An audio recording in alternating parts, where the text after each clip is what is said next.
everybody, how's it going? StormeDegree 14 here, and welcome back to another nostalgia critic reaction. Sorry it took me a bit to get here, but we're finally here. We're going to be reacting to his newest video called his review of Sleepaway Camp. Now, Sleepaway Camp is not a film I particularly know of, so it's actually going to be interesting to see, because, again, I saw that this film was made back in 1983, and was probably one of the first, like, general slashers that people really enjoyed. I don't know, don't quote me on that, because, again, that's all I know of it so far. But, I don't know, I'm curious to see what Doug will show us about it. So, that being said, let's get on with the reaction in 3, 2, 1. Come check us out at Grand Rapids Comic-Con in Michigan, November 15th to the 17th. And check us out at Days of the Dead in Chicago, November 22nd to the 24th. And hope to see you there. Oh, I thought he was going to talk about his Epic Mickey play. Alright, let's do this. Make the sun die. Drizzle it with you. Cover it with blood and a severed head or two. Is that so? No. The Candyman. The Candyman. I used to try and do an intro like this, perhaps. But I don't know if I have editing capacity for it. Candyman can. Yes, Willy Wonka. Nostalgia-ween, everybody! Hello, I'm the Nostalgia Critic guy, remember? So you don't have to. Right. So I have a bit of a confession. I'm not a big slasher film guy. That's not too big I of a like them confession. fine, but they're not really something I'm passionate about. Right. The classics like Friday the 13th, Nightmare on Elm Street, Halloween, I respect them and what they've done for the genre, but I think I was so used to the idea of what a slasher film was growing up that they usually gave me just what I was expecting. Yeah, just However, people a getting slasher murdered. film that gives me something new I wasn't expecting, I love the hell out of. I'm talking about your Texas Chainsaw Massacres, your Candyman, your Terrifiers, even the one you could argue starred them all. Really? Terrifier? I watched it and I wasn't... Honestly, I felt it was pretty generic compared to most slashers. I don't know, maybe I should rewatch it again. All Black Christmas is still incredibly unique. But one of my bonkers all-time favorites has to be this little masterpiece. Sleepaway Camp, you say? Alright. Go on, Doug. I'd love to hear what you have to say. Released just over 30 years ago in 1983, Sleepaway Camp looks like another generic Friday the 13th knockoff, and for all I know, maybe that's what it was intending to be. I think However, so. it takes on a life of its own. This is one of the most strangely constructed, bizarrely performed, yet entertainingly passionate slasher films I've ever seen. It's a movie I've heard people either love or hate, and it's very easy to understand both. If you're a fan of the slasher genre and all its tropes, you love it great. If you're not, you're probably not gonna get into it. But if you're a passing fan like me, you still love it. It's such a fun film to show friends, laugh at the weird moments, admire the creative kills, and still get wrapped up in the genuine sincerity or moral bankruptcy of the characters. Okay. The same way people on Halloween put on Freddy Krueger or Jason Voorhees and have a ball with all their tropes. This is the slasher movie I find myself slowly making a tradition of watching this time of year. Oh, really? It's non-stop entertainment, and we're gonna analyze why. So let's get in touch with our feminine and masculine sides. Let's take a look at Sleepaway Camp. Alright, let's see. It opens on a lake where a family is taking it easy on a boat while some teens are water skiing. And right off the bat, they make it clear what kind of performances you're gonna get from this flick. Oh boy. You're such a stiff. I know how to drive these things. My old man's got one twice as big. Yeah, and is your old man gonna give me a job when I get fired? If you're saying, boy, I don't like how everyone's talking very Napoleon Dynamite-y, you are gonna hate this movie. Yeah. The family tips over, though, It'll with the be fine. speedboat heading their way. Oh dear. No, you look like a father and two kids about to die. Oh, the way this guy says the father's name. Oh, I just graduated from the Shatner School of Shatner. The father and one of the kids are killed. Yeah, that's what you get when you let the mannequin from Spider-Man drive. We cut to 8 years later where the aunt, played by Desiree Gould, is doing her best impression of a community college performance. Hurry, sweeties. We don't want to be late for the boss. Goodness, no. No, that wouldn't do at all. Everyone in the audience is like, is that the killer? Because it'd be really weird if not. Yeah. Angela, played by Felicia Rose, is the only survivor of the boat accident and is forced to live with her cousin Ricky, played by Jonathan Tiersten, and Aunt Martha, Which isn't easy when your aunt is this weird an aunt. Yeah. Here they are, all filled out and signed by yours truly. Wasn't that nice of me? She's like a store mannequin who just came to life. I love how if you do Yeah, a it's Google so search of this weird. character, all that pops up are images of her pondering or going, I'll say her voice is also very sing-songy as well. So she feels like a literal living doorbell, just like, hey, how's it going? It almost should, honestly, if this was a modern day kind of scenario, it'd be the kind where like literally the director is pointing the gun to her head and she's just like acting like that the whole time because she has to. Chips? Why, of course. I believe there's a whole bag. Why, I'm almost sure of it. half the people talk like that bellhop from Rookie of the Year. Yeah. We can't go to camp without our physicals. Oh, no, I'm afraid that they wouldn't approve of that at all. Even though they know that I am a doctor. I could do an entire episode just dedicated to how she says her line. She is a marvel. Yeah. They're sent off to She'd camp make a Ottawa, great, like, where the TV shorts are show getting even shorter character. for some of the co-workers. Makes your Oh. mouth water, don't it? They're too young to even understand what's on your mind. There ain't no such thing as being too young.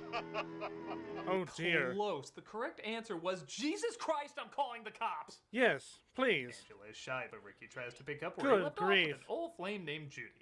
Ricky, I don't have time for your nonsense right now. Well, excuse me. Princess. I was calling. I was about to say to myself, "Excuse me, princess." Dude, I could have been saying that the whole time. Yeah. When one of the counselors notices Angela isn't eating or talking, he takes her in the bag to see if he can find her something she likes. Now realizing the cook is finding something he likes. Oh dear. Maybe No, we no, can no, find no, no, something no, no. interesting in the walk-in. You never know what you can find in there. You're a Blood. little old for my taste, but I'll make do. Surprisingly, this doesn't go well. Yeah. That's something you're gonna like real good. This scene's disturbing enough, but did they really have to get their supplies from ironic groceries? Hey, what are you doing? That is pretty Though funny. ends up saving her just in time. Next one up. They still don't understand what's on your mind. Okay, even I'm weirded out you're not bothered by this. Yeah. A hearty meal comeuppance is cooked up, though, as he's pushed into the boiling hot water. Oh. Oh Lord. I love how he literally can't say who pushed him in because he's too busy screaming in pain. So was it a coworker? One of the kids? No. Counselor? Yeah, we'll just say it was a Canadian PSA. That was good. That's what I thought of when I saw The that. camp named Mel, played by Mike Kellen. That seemed like an What happened accident, to the though. chef under wraps as the campers go about their day wondering how many counselors are wearing bibs as shirts. I mean, good lord, everybody what looks is like with they're training this for the outfit Ken song design? in the Barbie movie. Having some real competition next time. Yeah, maybe the girls want to get. Though one of them might have a slight advantage. Hmm. Later on, one of the boys named Paul tries talking to Angela and manages to get through to her. We locked down Weinstein out of the cabin with no clothes on. Boy, we get it for that one. Honestly, despite her saying very little, Rose does get across a lot of emotion with just the tiniest of reactions. Mm-hmm. Even when actors are scenery chewing like crazy, she somehow still manages to be the most interesting. Good night. Yeah. She kind of reminds me of Kanao from Demon Slayer. Good night. One of the boys takes one of the girls on a canoe and he tips Good it over night. because somehow in a boy's mind that equals getting laid. What the hell are you doing here? I bet the rest of the boys will be interested in seeing you. Oh dear. Yeah, keep it vague. It could be anybody, even though it really could, and we all have a pretty strong... Yeah, we know who it is. Yeah, we do. That is the fun of the movie, though. Even if you figure out who the killer is, that's only one part of the reveal. And honestly, it's not even the biggest part. I notice it. I'd like to see Yep. Mel get his fat ass down here and pick up something. Next morning, the kid is discovered, and I doubt I can show it, but let's just say it's rare I can say the people who did the gore effects and the snake training should really be proud. I Really? was just thinking. I remember that boy being a pretty damn good swimmer. They, of course, see this as another unfortunate accident, but at least Angela is getting grief. closer with Paul. Ooh, well, Kiss you're was not much scored better like than a those Victorian guys. porno. Mrs. Pennyworth might show her ankle. She doesn't react that well to the kiss, but the two of them still continue I to mean, get you close, think? despite Judy and her friends not approving. Uh-oh. Here comes the Wicked Witch of the West. I think I'm gonna go back into the water. And they say chivalry is dead. Uh-oh, here comes a threat. Bye. Yeah, pretty Oh much. man, these kids can get angry about anything. As one of them asks Angela why she's not swimming. God damn it! Answer me, Angela! Answer me! Good grief! What? Okay, she needs to be put like in a straitjacket or something. What the hell? Getting mad at someone because they just don't want to swim? Good lord, people play Russian roulette with less stress than her. Pretty much. My sister, my daughter, my sister, my daughter, my brother. What? Girl problems and boy problems. Girls trying to figure out their stress and insecurities without mentally scarring themselves. Boys, hey, let's see if we can throw water balloons on the roof. One of them throws a water balloon at Angela, resulting in Ricky going full The roofs are always Cartman on very them. warm. You don't want to stand there. For this, I'll kick your freaking asses over this goddamn camp, you pussy! The boy It who does threw the kinda balloon, sound though, like gets the Cartman. Wicker Man treatment. Hey, get that thing out of here! Come on, get it Is out! it a wasp nest? No, bathroom stall doors famously don't have openings at the bottom. Yeah. Oh, Lord. Thank God this isn't the 2010s or the B-movie jokes would be through the roof. Yeah. The Wicker Ugh. Man joke I made, that's totally okay. Dang, that was... Hey folks, I'm going to be playing Epic Mickey every Friday on Twitch. I've never played this game before, so I'm really looking forward to it. We also have content 5 days a week. Hope to see you there. Also, everybody says they never get notified about our latest videos, so be sure to subscribe and hit that notification bell to get all the latest updates. Mel finally has to acknowledge, maybe these aren't all accidents. That's all there is to it. Yeah. Finished. Wiped out. How many are left? I love he asked that less like how many kids weren't taken back home and more like how many kids are still alive. Yeah. Yeah, Oh, fake no. out scare. Angela might get killed. Oh, it's Paul. Yeah, obvious fake out. What a good fake out that was. I thought you were the Was it? I don't think Don't so. tell me you believe all that baloney. Somebody was playing a joke and it got out of hand. 3 times. I mean, first of all, the first... Like, boiled in a pot, drowned, and then killed by a wasp. That... Some joke, eh? When they make out, Angela has a flashback to being younger and watching her father with the man we saw in the beginning. I have to admit, for kind of a point-and-shoot slasher, I really do like the unique way they show the flashbacks in this. Interesting. The visual storytelling gets across a few ideas of what this scene could be about. Especially when you learn more about her, but at the same time, there's still a little wiggle room for interpretation. Yeah. Like Angela herself, a lot has gone across with very little talking. Well, She ends up pushing Paul away, and the following day, while playing Capture the Flag, Angela sees him kissing Judy. oh. Angela! Hey, where you going? Oh, she did. Yep, pretty much. Later, though, he tries to make things better. Especially after he told me what a prude you are.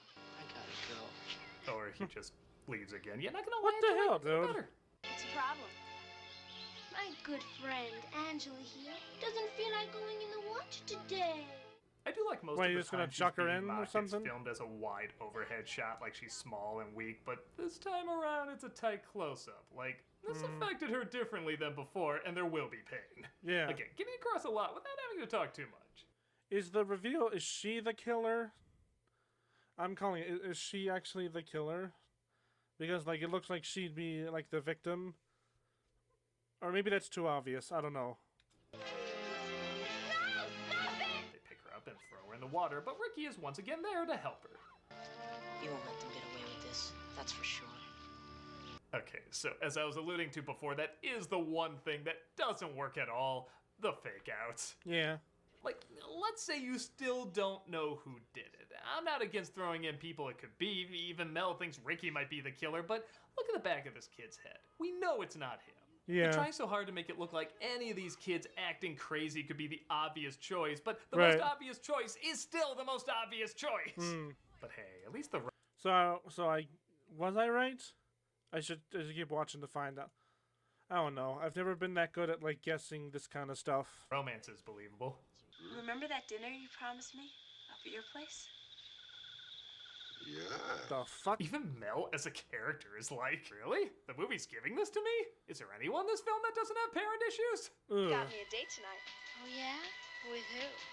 It's a secret. And I'm pretty A sure secret. extremely illegal. Hell, that should be the tagline for this place. Pretty much. She, of course, gets killed, and later Paul tries to make up for how he acted before. And let me guess, not gonna walk away? I really hate that girl. She makes me want to walk away from you again. In fact, that's not a bad idea. Bye. Meet me at the waterfront after the social. She talking to us? Supposed to talk back like Dora the Explorer? Yeah. Should I kill him with A, a knife, B, bees, or C, a knife covered in bees? There's no wrong answers, but there is a really right one. No, so like, is he Boots the monkey then, that dude? Meg? You in here? Mel discovers the latest victim, just waiting for someone to walk by to fall in front of, and he reacts to it less like he's seeing a dead body and more like someone stole his Johnny Walker Blue. Gotta stop him. Won't get away, Meg. Never get away from me again. That bottle cost a third of my paycheck, and I used that money for porn. Meanwhile, Judy's Honestly, that curling her looks hair as 100% the killer true. comes in and... Okay, are you even trying to hide it now? Who's that? Oh, that next shot's a little better, but too late! Well, Yeah. Well, Oh. whoever the killer is, Judy gets knocked out and killed with her hair curler. Meanwhile, Mel Jeez. catches Ricky and tries beating him up like Donkey Kong. But the killer gets him too, and Angela meets up with Paul, saying she wants to go swimming, so they should take their clothes off. This leads to one of the biggest surprise endings of any slasher movie, and it's revealed in an amazing way. Alright. They reveal Angela's the killer, but you already knew that. It's also revealed she killed Paul, but you could put that together.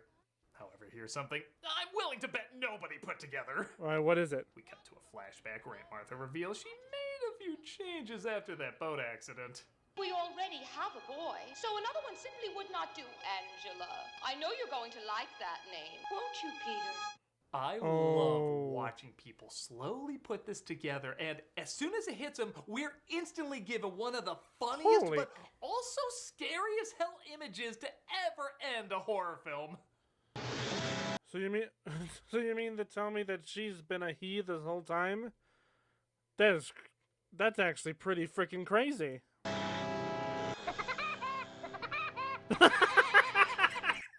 And that's how they reveal it? Oh my god. Wow.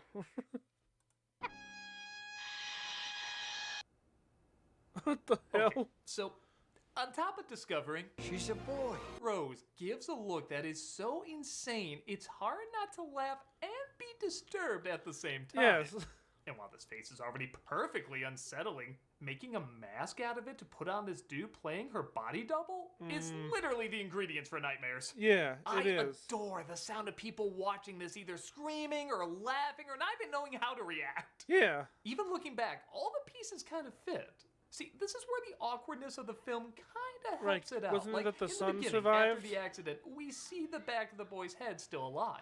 Because the film already had some errors and the tone was so schlocky, I just assumed they made a mistake. Right. And with Aunt Martha's performance being so bizarre and over the top, tell me you couldn't see her doing something like this. No, she totally And sure, would. we've already seen movies where the quiet person kills off their bullies, but being forced to completely change who you are after your family is killed just adds to the Damn. motivation even more. Yeah. And I think it emphasizes if you're not allowed to live your true identity like you're forced to be someone else, it's really gonna mess you up. Like, not necessarily make you a psychopath, but I don't know, having your family taken from you, forced to change your sex, bully all the time, and you're living with this crazy-ass aunt? That might. Yeah, that's the recipe for disaster. The film doesn't even need anything else, and neither do we. It just ends right there. Oh. With this actress most likely being asked to her dying day to recreate this face. But she seems to always do it graciously, and how cool is that? Literally, just That's a pretty facial impressive, expression honestly. can bring people back to one of the greatest endings of any slasher film. Hell, any horror film. It's phenomenal. I love it. This movie's amazing. I see. I completely get it not being everyone's thing. Some folks could get distracted by the odd performances and the typical slasher storyline that is until the end. But for me, it stays true to the tropes of a slasher film while adding a unique flair that is insanely its own. It is so entertaining, so fun, and I think just setting out to give whoever sees it a good time, which it certainly did for me. I don't think this movie was trying to do or say anything that groundbreaking, but That's actually just by really being impressive. a one-of-a-kind bizarre fest, it's given us, in my opinion, one of the most unique slasher films ever made. I'm a nostalgia guy, remember? So you don't have to. Honestly, dang, that's pretty good. Wasn't that nice of me? No, it was not. Well, damn, I actually wasn't expecting that. That was... I'm kind of ashamed I never watched it. Weirdly, it looks familiar, so maybe I have watched it, but I don't remember I don't know, it didn't feel like I knew it at all initially. I don't know, you ever have those cases where like after you watch something you feel like now you've like seen it like before you just watched it? I don't know, it kind of feels almost like a Mandela effect, which it isn't. It's not even close to it, but it's the closest thing I can relate to this situation. But overall, yeah, that is a good twist, and I'm actually glad I'm glad I predicted who it was, even though it was dead obvious, but hey, I'm still chalking up a point for myself for getting it right at least. I almost never get it right. So with that being said, Sleepaway Camp, I'll say pretty good. As for slasher films themselves, I find most of them just okay. Not really too scary necessarily because, I mean, again, it's over the top and dramatic, but I mean, that's kind of the point. I don't know, I don't know, forgive me if I offend anyone by saying this, but Scream is not a slasher, right? Again, the whole point of those movies was they were satire of horror movies, and those I always liked. Because, honestly, I do love the fun fact that the actor for the killer was taking it very seriously while everyone else was joking around, and he didn't know it was going to be a satirical movie until the very end of its production. And that's actually kind of really funny. But overall, yeah, this is a pretty good film. Again, like, sometimes those big twists can really make it for a film. You know, like, again, like, sometimes a movie may have, like, some minor moments, but if you have one big key moment, that can make or break a film for you. It can give a film its identity, which is a good thing in most cases. So, overall, yeah, I agree with you, Doug. I might need to go watch it in its fullness later on this year. But with that being said, I hope you guys enjoyed this reaction nonetheless. Be sure to like and subscribe to Channel Awesome and Nostalgia Critic. Be sure to like and subscribe to me if you like my channel. Every Sunday we're going to be playing Ni no Kuni, Wrath of the White Witch. We're going to be playing it into the very end, hopefully. With that being said, also later we're going to, in November, we're also going to be live streaming Mario and Luigi Brothership, if you guys are happy about that. I have thought about playing that game, and I'm going to live stream it, and I hope you guys will tune in to both of those when the time comes. With that being said, I'll see you all next time. Bye!